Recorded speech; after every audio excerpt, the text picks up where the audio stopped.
El corazón tiene razones que la razón desconoce. La fe y la razón no se excluyen. El nuevo continente. Razones para la fe. Con el pastor, teólogo, apologista y escritor Arturo Rojas y su esposa Daisy Guzmán, consejera y comunicadora social. Razones para la fe.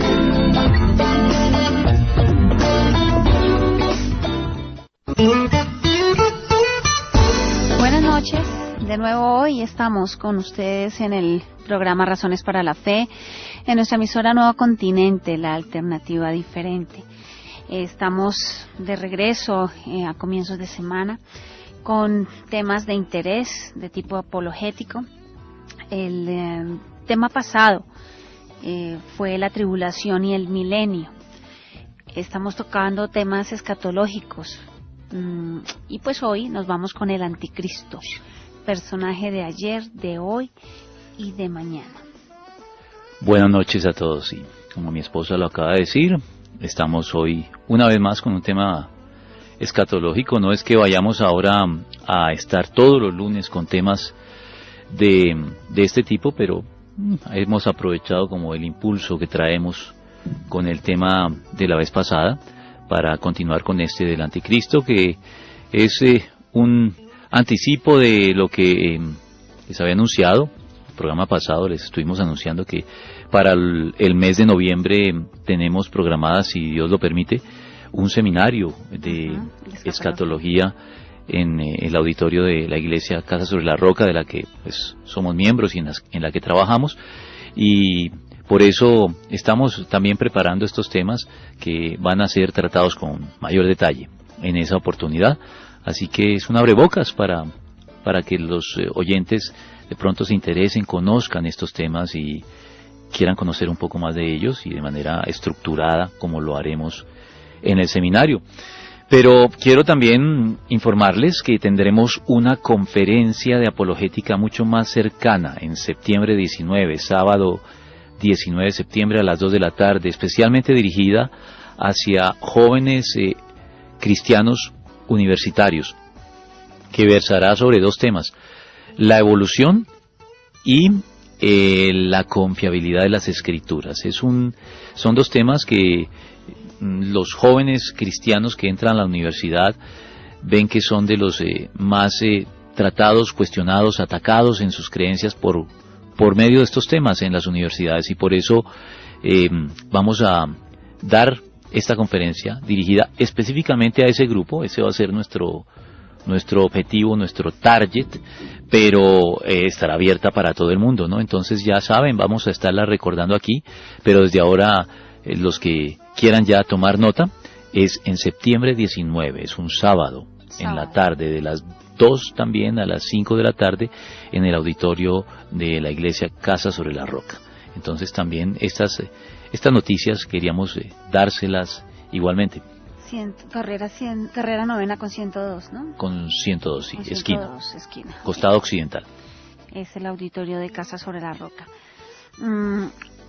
El lunes pasado vimos sobre la tribulación y el milenio, y pues estuvo bastante movido el programa, mucha intervención, pregunta, y como se los prometimos, quedaron 2 preguntas en el tintero. Sí, no, ahí en el aire, eso nos dijeron, o eso vimos. Sí, y pues dijimos, bueno, vamos a hacerlo el próximo lunes, así que hoy vamos a cumplir específicamente con Jairo Andrés Martínez.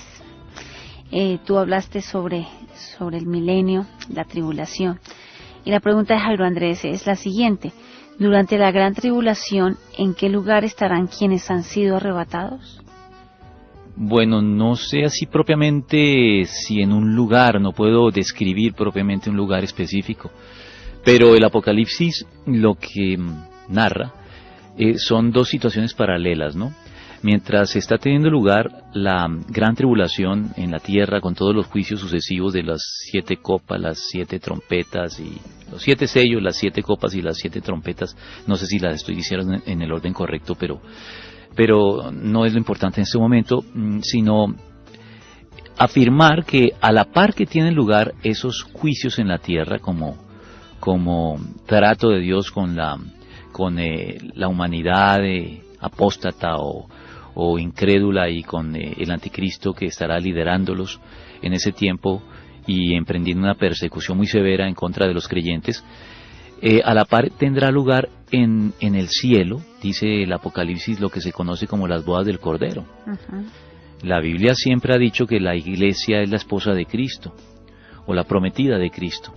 Por lo tanto, la iglesia, para los que creemos en el arrebatamiento previo a la gran tribulación, creemos que estará consumando ya como corporativamente, como un todo, su relación con Cristo y comenzando ya la bienaventuranza eterna, porque para la iglesia ya no habrá ningún corte en esta línea de tiempo en que ya estaremos disfrutando de todas las bendiciones a plenitud que en este momento esperamos, anhelamos y anticipamos, pero aún no disfrutamos.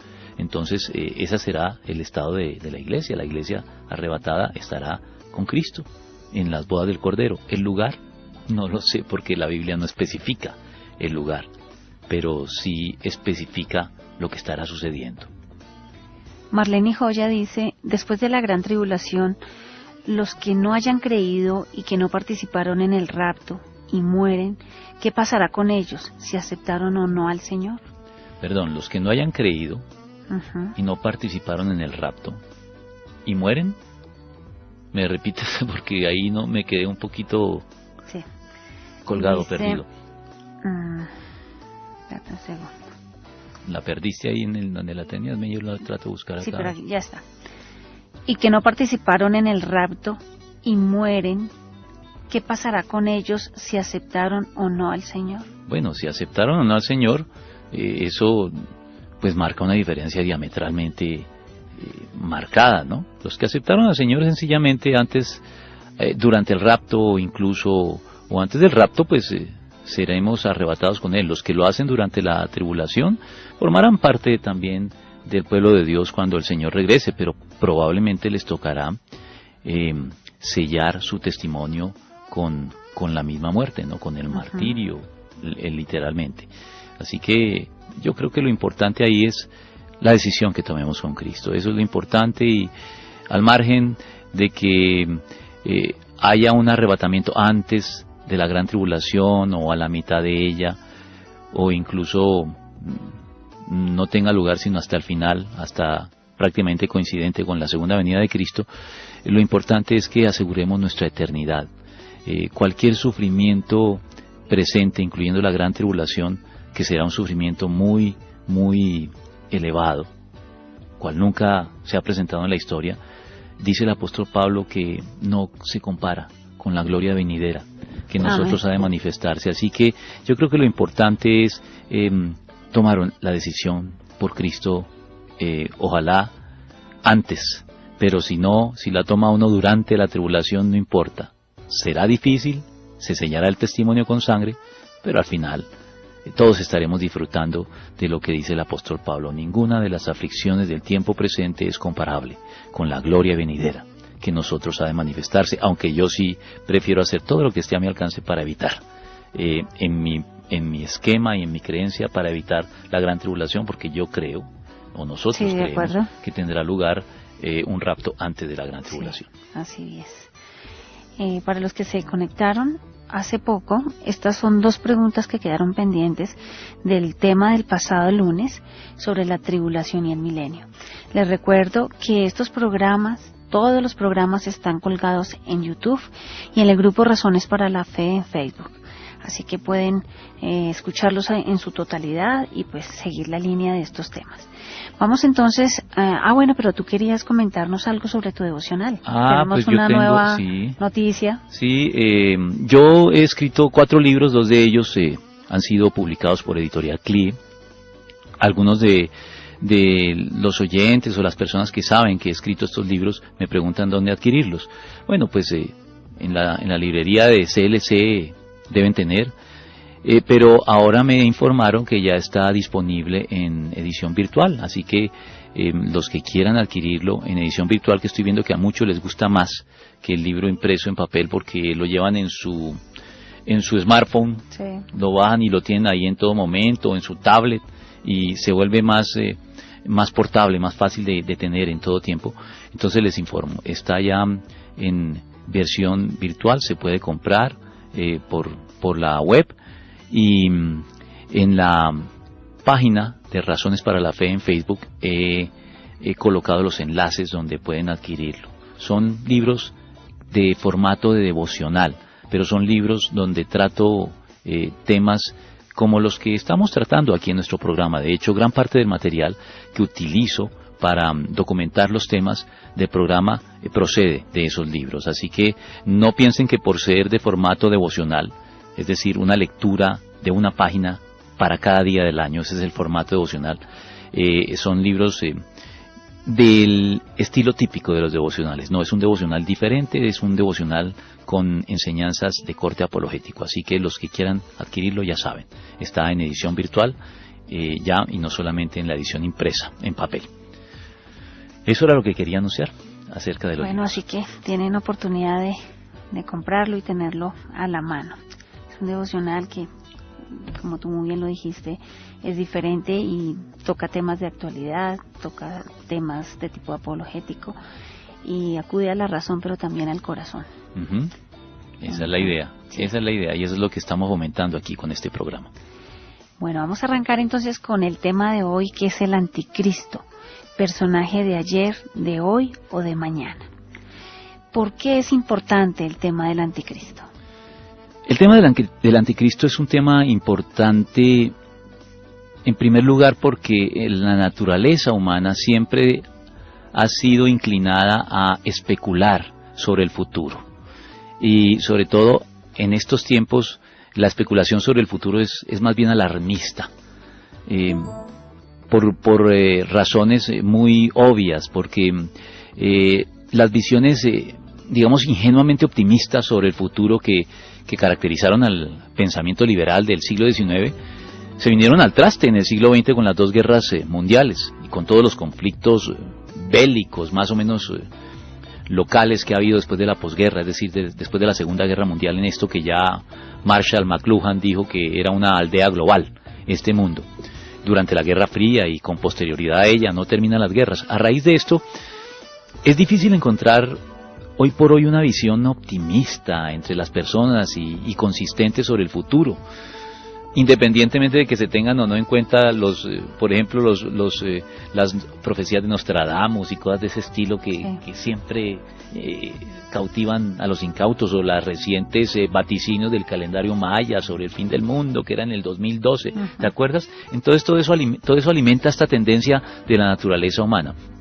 Y en el contexto de todos los panoramas sombríos que hoy tenemos sobre el futuro, lastimosamente, la figura del anticristo revelada en la Biblia refuerza y alimenta estas visiones futuristas y pesimistas de nuestro mundo, y por eso se constituye con frecuencia el tema del anticristo en la espina dorsal alrededor de la cual terminamos estructurando todos esos escenarios apocalípticos que son muy bien explotados por Hollywood, en películas con mucho suspenso, muertes espectaculares, efectos visuales impecables, pero hay que decirlo, con muy poca documentación seria alrededor de este enigmático personaje bíblico. Aquí hablamos además de otro tema que se une a este. Hace ya un tiempo, no sé si nuestros oyentes recuerdan las teorías de conspiración. ¿Tú sí recuerdas que tratamos un programa sobre las teorías de conspiración, desde las que se derivan del libro polémico Los protocolos de los sabios de Sion, que alimentó la actitud antisemita durante gran parte de la historia reciente, es decir, el odio a los judíos, y que culminó en el holocausto nazi, las teorías de conspiración que tienen como protagonistas a los Illuminati, al Club de los Bilderberg, a la masonería, al Opus Dei y al Vaticano incluso. Todas esas teorías han contribuido a configurar ese escenario adecuado para la manifestación del anticristo, que también es llamado la bestia en el libro del Apocalipsis. Y son dos términos, por cierto, con los que la Biblia se refiere a ese personaje que hoy estamos tratando, el anticristo y su sistema de gobierno, ¿no? La bestia hace más referencia, más que al personaje, al sistema de gobierno que él va a establecer, pero del cual va a ser la cabeza. Como si no fuera suficiente con todas estas cosas que abonan el terreno para que el interés en el anticristo crezca y para que se convierta en un tema importante, hoy, tanto dentro como fuera de la iglesia, hoy hay tecnologías ya disponibles como la posibilidad de insertar debajo de la piel pequeños chips con toda la información relevante de cada persona, y todo eso evoca la marca que el anticristo impondrá sobre toda la humanidad, ya sea en la mano o en la frente, para controlar toda transacción comercial o financiera asociada al número 666 en las creencias populares, aunque hay versiones de la Biblia que también dicen 616 en este número. Yo creo que eso es anecdótico para los propósitos de nuestro programa. ¿La Biblia habla del anticristo? Y si es así, ¿dónde y de qué manera se habla de él? Sí, la Biblia habla del anticristo, indudablemente. No es una creencia popular sin fundamento bíblico. La Biblia sí menciona al anticristo. En el libro, o el autor de sagrado que lo menciona con esa expresión anticristo, es el apóstol Juan. Como tal, la expresión anticristo es exclusiva de los escritos de Juan. Él lo utiliza en 2 de sus 3 epístolas. No aparece ni en el Evangelio de Juan, ni en tal vez en la tercera epístola tampoco aparece. No estoy seguro si es en la segunda o en la tercera, pero en 2 de ellas, que son 3, sí aparece la expresión el anticristo. Sin embargo, aunque no se mencione en el Evangelio de Juan, se cree que ahí también hay alusiones indirectas al anticristo. Y el apóstol Pablo, que no se refiere a él como el anticristo, también todos los teólogos afirman que Pablo se refiere a él en la segunda epístola de los tesalonicenses, en el capítulo 2, versículos 3, 4 y 8. Pablo dice cosas como estas, se refiere a él como el hombre de pecado, el destructor por naturaleza, o el malvado a quien el Señor Jesús derrocará con el soplo de su boca y destruirá con el esplendor de su venida. En el Antiguo Testamento también hay menciones muy representativas del anticristo, sobre todo las que aparecen en el libro del profeta Daniel. De los profetas del Antiguo Testamento es Daniel quien se convierte en una fuente para elaborar toda la doctrina o los escenarios que tienen que ver con el anticristo. Entonces, indudablemente es un personaje y es una expresión bíblica, ya sea como anticristo, o como la bestia, o con las expresiones que Pablo acabo de mencionar de él en sus epístolas, se refiere también a este personaje. Muy bien. ¿Es el anticristo un personaje perverso y diabólico que aparecerá en los últimos tiempos? Esa es una de las interpretaciones, tal vez la más dominante, que tiene que ver con el anticristo, pero no la única. Bueno, no puede negarse que el anticristo es un personaje del futuro, que va a oponerse a Cristo, y que sí será perverso, diabólico, porque estará operando por el poder de Satanás. Dice que es como el padre, como así, es como una trinidad diabólica la que se configura alrededor del anticristo, porque bueno, me perdonan, no debería llamar trinidad a nada que tenga que ver con Satanás. Trinidad es un término exclusivo para referirse a Dios, pero es un plagio de la Trinidad lo que vemos allí, porque en el Apocalipsis sale un personaje que es Satanás, que es quien dota con poder a la bestia o al anticristo, y también aparece un tercer personaje que se llama el falso profeta. Muchos teólogos dicen que este es un plagio y una imitación muy burda, por supuesto, y muy lejos de lo que es la Trinidad divina, con el Padre, el Hijo y el Espíritu Santo, 3 personas diferentes y un solo Dios verdadero. Entonces, sí, es lo que te digo que ha explotado Hollywood, la figura del anticristo futurista, la figura que identifica al anticristo como un personaje perverso, muy inteligente, muy carismático, pero que utiliza todas estas capacidades para el mal, para fomentar la agenda del diablo y para contrarrestar lo que Cristo vino a hacer desde hace 2000 años en el mundo. Dice Segunda de Tesalonicenses, en la descripción que Pablo hace de este personaje, dice que el malvado, viene hablando de nuestro personaje, vendrá por obra de Satanás, con toda clase de milagros, señales y prodigios falsos. Entonces aquí se habla del futuro, y hasta ahora no hemos visto la realización todavía de esta profecía, así que creemos que es un personaje del futuro. Sí. ¿Cuáles serán las características más destacadas del anticristo? Su característica más destacada, creo que su nombre mismo lo indica. El prefijo anti significa contra. Es decir, él estará en contra de Cristo, de todo lo que el cristianismo y todo lo que Cristo vino a establecer, todo lo que el cristianismo defiende y promueve, todo lo que los evangelios nos invitan a acoger y a fomentar en nuestra vida. Él estará en contra de todo eso, pero lo hará de manera muy sutil, no de manera abierta. Creemos, interpretando la Biblia en nuestra perspectiva premilenial y pretribulacionista, que Satanás durante aproximadamente un periodo de 3 años y medio se mostrará como el gobernante esperado por todo el mundo, la panacea para los problemas de la humanidad, quien va realmente a lograr una significativa paz que va a ilusionar y a entusiasmar a todo el mundo por la capacidad política que este personaje va a tener para establecer paz, sobre todo en el Medio Oriente.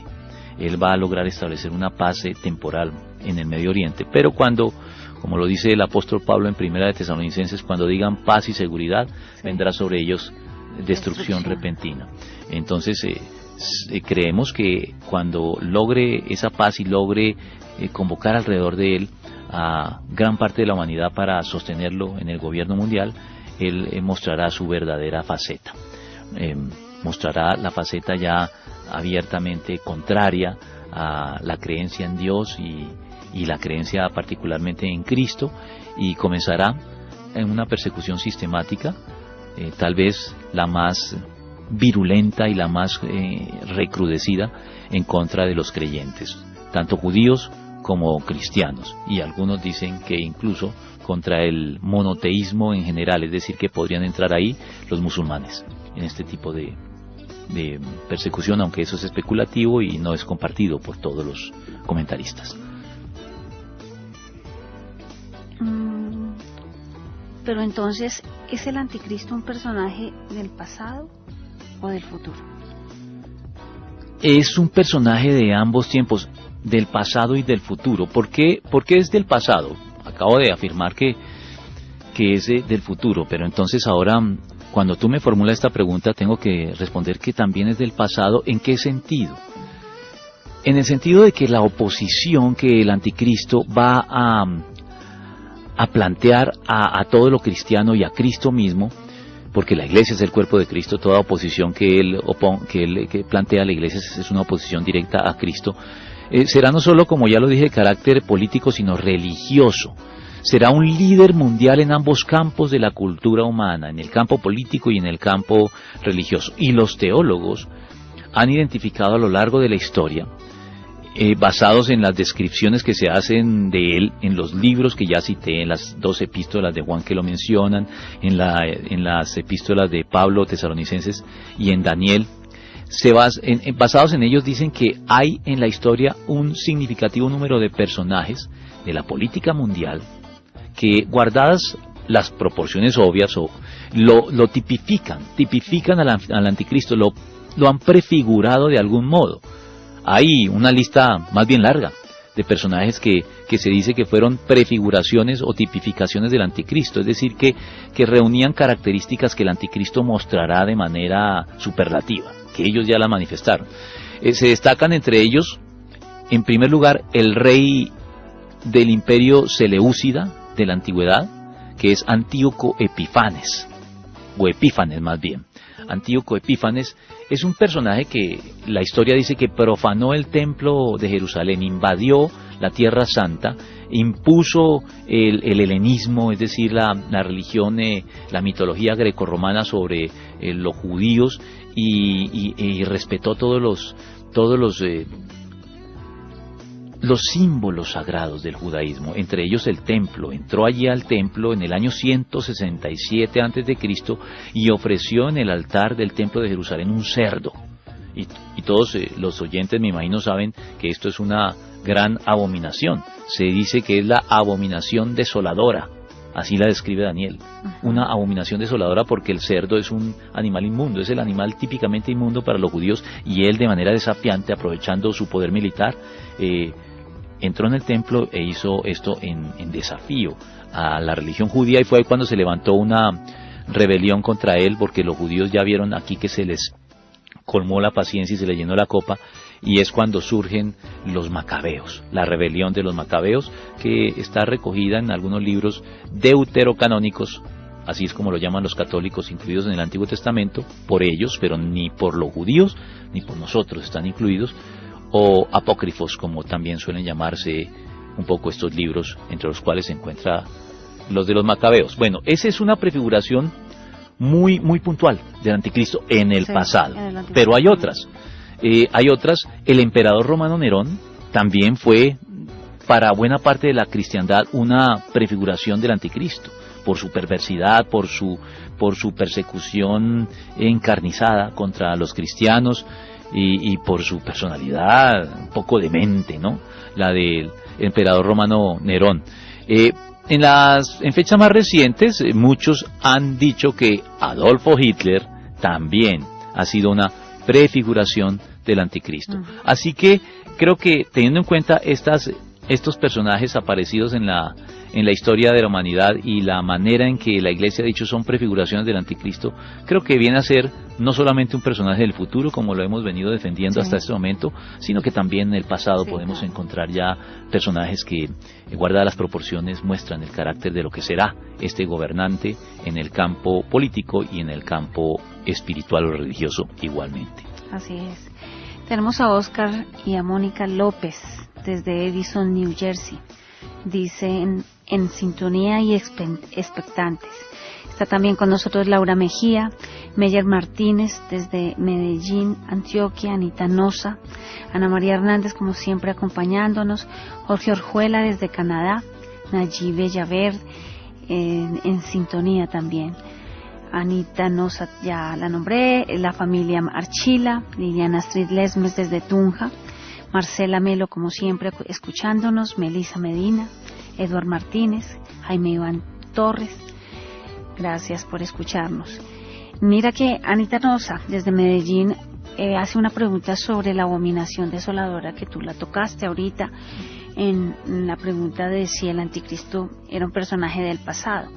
Ella dice, en la frase abominación desoladora, a que se refiere Mateo 24:15, por tanto, cuando veáis en el lugar santo la abominación desoladora de que habló el profeta Daniel. Y ella también pone aquí Daniel 9:27. Habla específicamente, dice, durante una semana ese gobernante hará un pacto con muchos, pero a media semana pondrá fin a los sacrificios y ofrendas. Sobre una de las salas del templo cometerá horribles sacrilegios hasta que le sobrevenga el desastroso fin que le ha sido decretado. Ella dice, ¿qué tiene esto que ver con el anticristo? Esa semana que se menciona ahí, aclaro que no todos los intérpretes suscriben esta postura. Estoy hablando desde la perspectiva de los premilenialistas y pretribulacionistas, que es la gran mayoría del pueblo evangélico en nuestro país, y el suscrito en particular. Desde esa perspectiva, se considera que la semana de la que se habla aquí es el periodo de 7 años, que cubrirá la gran tribulación. Por eso les decía hace un momento que él va a llegar al poder con mucho carisma y mucha sutileza, prometiendo paz y presentándose como el gobernante anhelado que toda la humanidad ha esperado para que resuelva todos los problemas que nos agobian. Eso lo hará durante la primera mitad de la semana. A la mitad de la semana, como decimos coloquialmente, pela el cobre, rompe el pacto con Israel, y dicen que la abominación desoladora que llevó a cabo Antíoco Epífanes será llevada en el futuro por este personaje también en el templo reconstruido en Jerusalén. Que el templo será reconstruido. No me puedo tener aquí en los pasajes que fundamentan esto que estoy diciendo, pero el templo reconstruido y el ritual judío reiniciado en Jerusalén. No es un misterio para muchas personas que los judíos tienen planes actualmente de reconstrucción del templo. Entonces, dicen los intérpretes, y yo los sigo en esto, en el Apocalipsis se habla de algo similar a la abominación desoladora de Antíoco Epífanes, que el anticristo en el futuro recreará nuevamente lo que ya tuvo lugar en el templo en el pasado con Antíoco Epífanes. Bueno, está también en sintonía Jairo Andrés Martínez, Oscar Darío Arias, Marcela Melo. Laura Mejía tiene una pregunta y tiene que ver con lo de la reconstrucción del templo de Salomón. Dice: hola pastor, he visto en varias noticias cristianas que los judíos quieren reconstruir el templo de Salomón y están consiguiendo todos los instrumentos que debe tener para el sacrificio del Antiguo Testamento. Incluso ya tienen un templo en video. ¿Cómo quiere hacerlo? ¿Cierto que esto puede acelerar la aparición del anticristo y por tanto el arrebatamiento? Sí, yo creo que ya hay muchas señales dadas que nos muestran que el tiempo puede estar mucho más cerca de lo que creemos, y entre ellas están esos planes que no son secretos, como bien nuestra oyente lo dice, no son cosas que no sean de dominio público. Sabemos que los judíos anhelan reconstruir el templo y no lo han podido hacer por la disputa que hay alrededor del lugar donde se encuentra el templo, que es la mezquita de Omar, la cúpula de la roca. Sí. Pero el anticristo justamente va a lograr establecer esa paz con los musulmanes, que por eso va a recibir mucho despliegue y mucha acogida, porque será algo que se juzga imposible de lograr hoy en la política mundial, y él lo va a lograr. Por eso es que va a convocar tantas personas en el mundo alrededor de él, tanto respaldo. Seguimos en el programa Razones para la Fe. El tema de hoy es el anticristo, personaje de ayer, de hoy o de mañana. Tenemos a Mauricio Rojas y su familia, Ligia Ruiz desde Sogamoso, Boyacá, Luis Fernando Bustos está también acompañándonos, Meyer Martínez desde Medellín y Ana Isabel Camargo, como siempre, escuchándonos. Gracias, Ana Isabel. Mira, Meyer tiene una pregunta. Algunos afirman que el anticristo será descendiente de Ismael, hijo de Abraham, por tanto judío. ¿Esto es verdad? Sí hay base bíblica para afirmarlo. No es concluyente del todo. Es decir, no podemos afirmar que sea así 100%. Hay algunos intérpretes y estudiosos de la Biblia que tal vez no lo comparten y dicen que es muy especulativo. Pero en el libro de Daniel, en el capítulo 11 del libro de Daniel, hay una serie de descripciones de los reyes que se disputarán la Tierra Santa, o que se la disputaron, porque cuando se escribió Daniel todavía no se había dado eso. Daniel escribe anticipando y profetizando en alguna medida el conflicto que se daría entre dos reinos en los que se dividió el imperio griego de Alejandro el Grande. Alejandro el Grande, ustedes saben bien, hay películas sobre él, Alejandro Magno. Él logró crear un imperio en solo 10 años enorme, llegó hasta la India, pero murió súbitamente y él dejó su imperio, se dividió en manos de sus generales. Los que nos interesan para los propósitos de la Biblia son los que quedaron al norte de la Tierra Santa y al sur, es decir, al norte en lo que hoy es Siria y al sur en lo que es Egipto, y que en la época también eran estos dos pueblos. Entonces el reino de Siria, que es el de Antíoco Epífanes y toda su descendencia y sus ancestros, y el reino del sur, que es el de los Ptolomeos en Egipto, se enfrascó en una disputa por la Tierra Santa, es decir, Israel quedó como en sándwich entre dos poderes extranjeros, y esas disputas entre los reyes se narran proféticamente, porque no habían tenido lugar, en el libro de Daniel, en el capítulo 11. Todo el capítulo 11 habla con detalle de todos los sucesivos gobernantes que se dieron en cada una de estas dos dinastías y estos dos poderes políticos, y todo el daño que infligieron a la Tierra Santa y al pueblo de Dios. Dentro de esos está Antíoco Epífanes, que es una prefiguración del anticristo, y hay algunas descripciones que se hace de él, de un cuerno pequeño que sale de la frente de la bestia. Bueno, ahí hay una cantidad de imágenes simbólicas que me parece que en este programa no es pertinente tratar, nos iríamos en demasiado tiempo. Esto, como siempre les he dicho, es un abrebocas a estos temas. Pero ahí hay un personaje que se identifica como un cuerno pequeño, a quienes muchos muchos se identifican con Antíoco Epífanes, y las descripciones que se hacen de él, más adelante, cuando ya se pasa de Antíoco Epífanes al anticristo, al personaje del futuro, parecen dar a entender que puede, de algún modo, ser descendiente de los judíos. Eso es especulativo, algunos lo suscriben, algunos lo afirman, otros dicen que no, que es demasiado vago y ambiguo y que no se puede afirmar. Pero sí hay fundamento para ello. Meyer creo que era el que nos preguntaba esto. Sí hay fundamento para ello, pero no es concluyente, no es una postura compartida por todos los que creemos en el anticristo como un personaje del futuro. Tú presentaste el tema diciendo el anticristo personaje de ayer, de hoy o de mañana, y hasta ahora hemos hablado del pasado y del futuro, pero yo pienso que debemos detenernos también en el presente. En el presente. A eso iba. ¿Cómo se va a manifestar el espíritu del anticristo en el presente?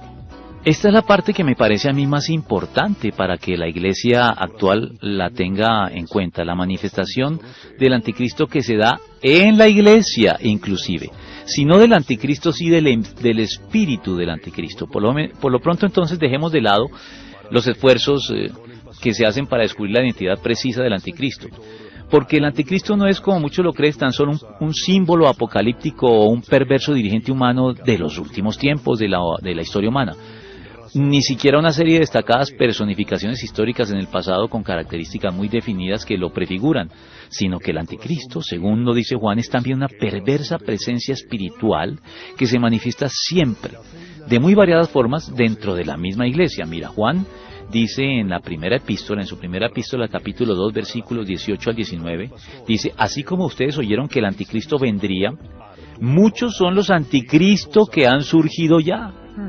Y dice después que salieron de entre nosotros, o sea, surgieron dentro de la misma iglesia, pero después rompieron con ella, ya sea porque por iniciativa propia lo hicieron, o porque la iglesia de algún modo los expulsó al identificarlos como infiltrados en el cuerpo de Cristo. Es una presencia espiritual la del anticristo en la actualidad. No es un personaje como tal, sino es una presencia espiritual que influye de manera, podríamos decir, falsa y maliciosa sobre los cristianos, sobre muchos cristianos que no están bien fundamentados, no tienen sus creencias cristianas bien establecidas, y los engañan y los seducen. Cuestionan la imagen bíblica de Cristo. El espíritu del anticristo en la iglesia se caracteriza porque cuestiona la imagen que los evangelios y el Nuevo Testamento nos muestran de Cristo. La distorsionan su humanidad, distorsionan su divinidad, o las niegan, alguna de las dos. Y los cristianos debemos recordar que Cristo es auténticamente hombre y auténticamente Dios, es ambas cosas al tiempo, y que ambas naturalezas en Cristo se encuentran integradas de forma inseparable en su persona y en su mensaje. Y así el espíritu del anticristo ha terminado infiltrando a la iglesia actual, al no permitirle captar toda la dimensión reveladora y toda la dimensión liberadora que existe en Cristo cuando lo comprendemos en toda su plenitud. Y esto, aunque algunos digan que qué importancia puede tener, tiene mucha importancia, porque una concepción equivocada de Cristo trae nefastas consecuencias para la práctica cristiana.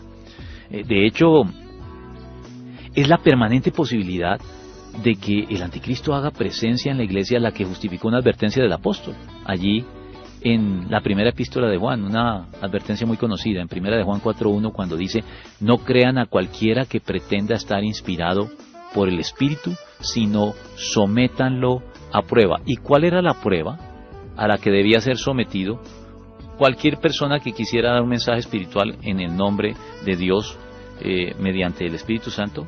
Juan dice cuál es la prueba. Voy a seguir leyendo aquí esta porción después del versículo 1. Dice: en esto pueden discernir quién tiene el Espíritu de Dios.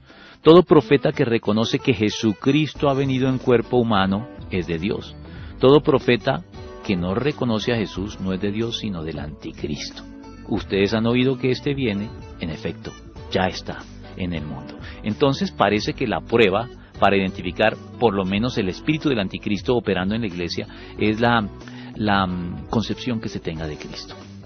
Si no se afirma en este caso que Cristo ha venido en carne, que se hizo hombre verdaderamente, entonces esa persona puede decir un mensaje muy bonito de parte de Dios, pero es un mensaje falso, porque hay que, la prueba de fuego, la piedra de toque para un mensaje de Dios es la doctrina, la cristología que profese el presunto mensajero.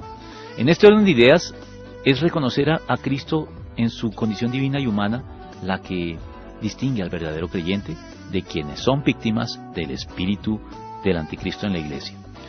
Mira, en la antigüedad los gnósticos fueron un grupo herético que se infiltró en la iglesia y casi logra imponerse en ella durante la segunda mitad del primer siglo y el segundo siglo después de Cristo. Estos gnósticos, ¿por qué Juan dice que hay que probar los mensajes espirituales confrontando al mensajero con su cristología? Y si no acepta y si no reconoce la plena humanidad de Cristo, no hay que tenerlo en cuenta, porque los gnósticos hacían eso. Es un mensaje dirigido contra los gnósticos. Los gnósticos no tenían problema en reconocer la divinidad de Cristo, pero ellos le negaban a Cristo su humanidad. Ellos decían que Cristo no había sido realmente hombre, y es contra ellos, contra los que Juan se dirige al formular esta manera de probar si un mensaje provenía de Dios o no. Hoy también los gnósticos siguen haciendo su trabajo. Bueno, sí, aunque ya no se llamen con ese nombre, o aunque ya no tengan relación directa con este grupo antiguo, aunque hoy existe el gnosticismo todavía, un gnosticismo que todavía pretende hundir sus raíces en el gnosticismo antiguo, aunque no es exactamente igual, pero eso no viene al caso. Hoy hay grupos o iglesias cristianas que de algún modo terminan haciéndole juego a este tipo de herejías. Y si es así, quiere decir que el espíritu del anticristo está haciendo presencia entre ellas. Pero fíjate que hoy la teología liberal, teología cristiana del siglo XIX, también le hizo el juego al espíritu del anticristo. Y es una teología que no ha desaparecido en el siglo XXI en el que ya estamos. Esa teología fue infiltrada también por el espíritu del anticristo, porque ellos, a diferencia de los gnósticos, ¿qué terminaron haciendo? Ellos afirmaron la plena humanidad de Cristo, pero le negaron su divinidad. Entonces se fueron al otro extremo, y como tales también están dominados por el espíritu del anticristo. En la iglesia se da estas cosas, no fuera de ellas.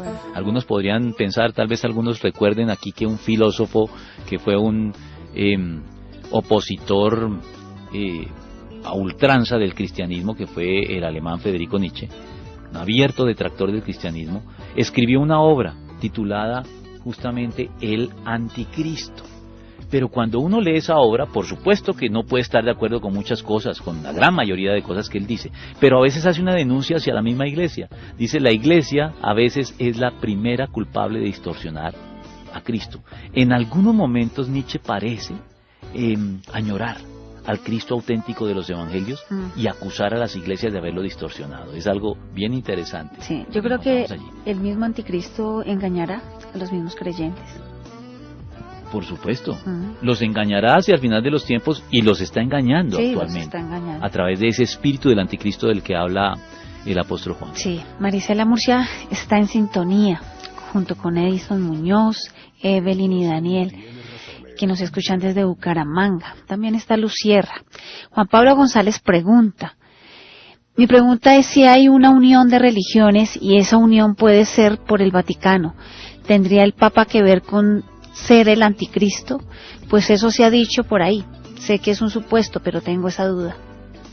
No creemos que el Papa vaya a ser el anticristo. Eso sería ir demasiado lejos en nuestra polémica con los católicos, que ya tratamos aquí en un programa hace algún tiempo, hace tal vez unos 2 meses pasados.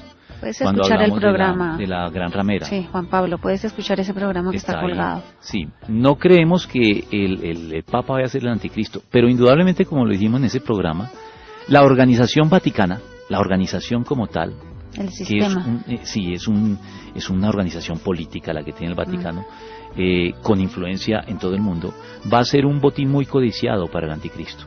Entonces sí creemos que Roma, o la Iglesia Católica Romana, va a entrar en alianzas con el anticristo, porque el Apocalipsis habla de ella como la Gran Ramera, y habla de la Gran Ramera en alianza con la bestia. Así que si la Iglesia Católica, como lo sostenemos los cristianos evangélicos, si no es la gran ramera, si va a tener un papel, tal vez el papel principal en ese sistema sincrético que mezclará todas las religiones, sí de todos modos va a tener una responsabilidad grande en todas las cosas que el anticristo va a hacer, porque le va a brindar apoyo. Y ya se está viendo con algo de ecumenismo. Sí, el ecumenismo siempre hay que mirarlo con mucha atención y estar vigilantes. ¿Recuerdas el nombre de ese programa específicamente? Se llamaba La Gran Ramera. Sí, La Gran Ramera, sí, o La Gran Prostituta, no sé cuál de los dos nombres. Quienes quieran profundizar en el asunto, está allí colgado. Se complementa con esto. En Razones para la Fe en YouTube. Está Manuel Rodríguez también escuchándonos, y Laura Mejía dice: el anticristo podría ser homosexual, porque en Daniel dice que no tendrá amor por las mujeres, y como actualmente este pecado se ha aceptado como normal. Bueno, pues los oyentes están muy bien documentados. Sí, bastante. Así como me dijeron lo de la descendencia, se ve que les interesa el tema y que han leído comentarios serios, porque así como la descendencia judía del anticristo tiene fundamento, no es concluyente, pero tiene fundamento y la han hecho estudiosos serios, también esta conjetura la han formulado y es una hipótesis que han formulado también algunos estudiosos de la Biblia por el pasaje que nuestra oyente citó. Es posible que pueda tener ese tipo de interpretación, y más por las razones que afirmas, por el gran despliegue y por la gran aceptación que está teniendo en el mundo este tipo de conductas. Pero como se lo dije a Meyer en relación con el tema de la descendencia judía o la ascendencia del anticristo más bien judía, creo que esto es todavía especulativo y tampoco es compartido por todos los estudiosos, pero está allí discutiéndose. Sí. Se discute cuando se trata este tema en detalle. Bueno, Andrés Liscano está atento escuchándonos, pero dice que quisiera saber más acerca del amilenialismo. Pero yo creo que el programa de hoy no nos da para el amilenialismo, ya nos quedan 10 minutos, sí. y más bien pienso que debemos tratar de cerrar el tema de hoy. Bueno, si has escuchado el tema del lunes pasado, allí se trató, ¿no? Sí, pues se puede siempre profundizar más. De pronto vale la pena, voy a pensarlo, si traer un poco de bibliografía a los programas sobre estos temas, porque siempre tendremos que tratarlo necesariamente a vuelo de pájaro. Será una visión panorámica del tema, porque una hora no da para tratar estos temas con el rigor que sería deseable, y además perderíamos a nuestros oyentes. Eso ya es más responsabilidad del oyente que le interesa el tema, que atienda de pronto la sugerencia de comprar ciertos libros y que los estudie por su cuenta, con la debida calma. Mira, ¿y qué debe hacer la Iglesia para combatir al anticristo? Yo creo que la Iglesia puede hacer mucho hoy para combatir el espíritu del anticristo que hace presencia en la Iglesia. La Iglesia debería documentarse para tener una cristología correcta, ortodoxa, y no dejarse meter gato por liebre ni los dedos en la boca por cualquier aparecido, por cualquier iluminado, por cualquier potencial líder de secta que nos viene a predicar un Cristo diferente al que la Biblia nos predica. Al que se revela en los evangelios, al que se revela en las epístolas del Nuevo Testamento, en toda su plenitud humana y divina. Hoy sigue habiendo muchos frentes en los cuales se cuestiona la visión o el retrato que los evangelios nos proveen de Cristo. Mira, tal vez algunos oyentes han escuchado de un grupo de eruditos que han recibido mucho despliegue en los medios a finales del siglo XX y todavía siguen haciendo ruido por ahí, que se llaman el seminario de Jesús. Un grupo de eruditos cristianos, presuntamente cristianos, no son cristianos realmente, pero presuntamente cristianos, que apoyados en su erudición y en sus credenciales y en sus títulos, han terminado predicando una imagen de Cristo que no es la de los 4 evangelios, sino la del evangelio de Tomás, sí, que es un evangelio gnóstico, y cuestionan prácticamente el 70 o el 80% de las palabras que el Señor dijo que recogen nuestros evangelios. Ellos afirman desde su posición de acreditados eruditos que realmente los evangelios se equivocan al atribuir todas estas palabras a Cristo. Muy poco de los evangelios ellos están dispuestos a reconocérselo. Tienen un método allí para calificar los dichos de Cristo que no viene al caso tratar, pero el punto es que al final lo que dejan en pie de los evangelios es una pequeña proporción, el 20% de los evangelios, pero todo el evangelio de Tomás, ese sí le dan todo el crédito. Y hay incautos dentro de las iglesias que terminan cediendo y siendo engañados por este tipo de personajes que exhiben credenciales, pero cuyas interpretaciones son aisladas, no cuentan con el respaldo de todos los cristianos y de todos los demás eruditos, la gran mayoría de los eruditos. Y podría también citar para concluir esto lo que dice un apologista como Lee Strobel. Lee Strobel resume todo lo que vengo diciendo aquí, lo resume en una afirmación que él hace en cuanto a la manera en que hoy todos hablan de Cristo, todos dicen creer en Cristo, pero no es el Cristo de los evangelios. Lee Strobel dice, se ha dicho que Jesús era un intelectual, un cínico mediterráneo, un feminista andrógino, un inteligente farsante mesiánico, un mago homosexual. Ahí está lo que nos decía. Sí. Esa me parece la de las más ofensivas. Un revolucionario, un maestro de judaísmo zen. Todas estas son versiones de Cristo que se han predicado hoy por hoy. Y termina por referirse Lee Strobel a estas peregrinas teorías diciendo, a lo largo de la historia, aquellos que han investigado a Jesús han descubierto a menudo exactamente a quien querían encontrar. Es decir, no al Jesús verdadero, sino al que yo deseo encontrar. Es decir, a un Jesús muy voluble, hecho a la imagen y semejanza del personaje de turno. Pero el Jesús verdadero de los evangelios permanece en pie, desenmascarando estas falsificaciones, porque la Biblia nos dice en Hebreos 13:8 que Jesucristo es el mismo ayer y hoy por los siglos. Y eso es lo que la Iglesia debe hacer para combatir el espíritu del anticristo hoy. Predicar al Jesucristo de ayer, de hoy y de todos los siglos. Contra el anticristo de los últimos días, pues lo que podemos hacer es tratar de ganar la mayor parte de personas para Cristo, porque en nuestra postura la Iglesia no tendrá que ver con esa tribulación que Él va a propiciar.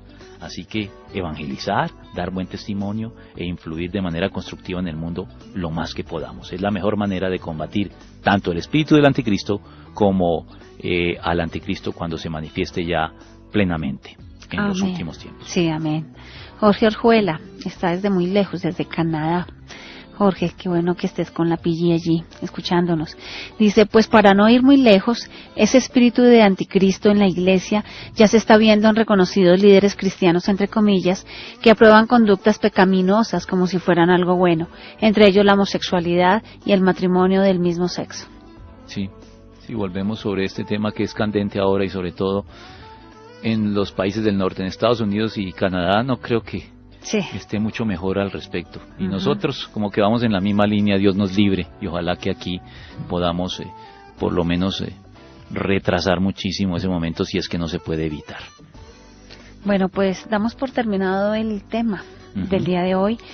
¿Quieres recordarnos esa conferencia que tienes para los jóvenes, para los universitarios? La conferencia septiembre 19, sábado 2, de 2 a 5 de la tarde, auditorio de la Iglesia Casa sobre la Roca, calle 103 con carrera 9, costado occidental esquina. Estaremos dando una conferencia para jóvenes universitarios cristianos, para capacitarlos, para responder a los cuestionamientos que en la universidad se les dirigen en cuanto a la teoría de la evolución, que se promueve abiertamente en los claustros universitarios, y la confiabilidad de las escrituras, que son dos de los temas que según investigaciones que se han hecho son los más atacados en la fe de los estudiantes universitarios, pero estará abierto para todos, ¿no? Nadie se limite allí, todos podrán entrar, pero este tipo de personas, estudiantes en la universidad, son los que tal vez puedan sacarle el mayor provecho inmediato a esta conferencia.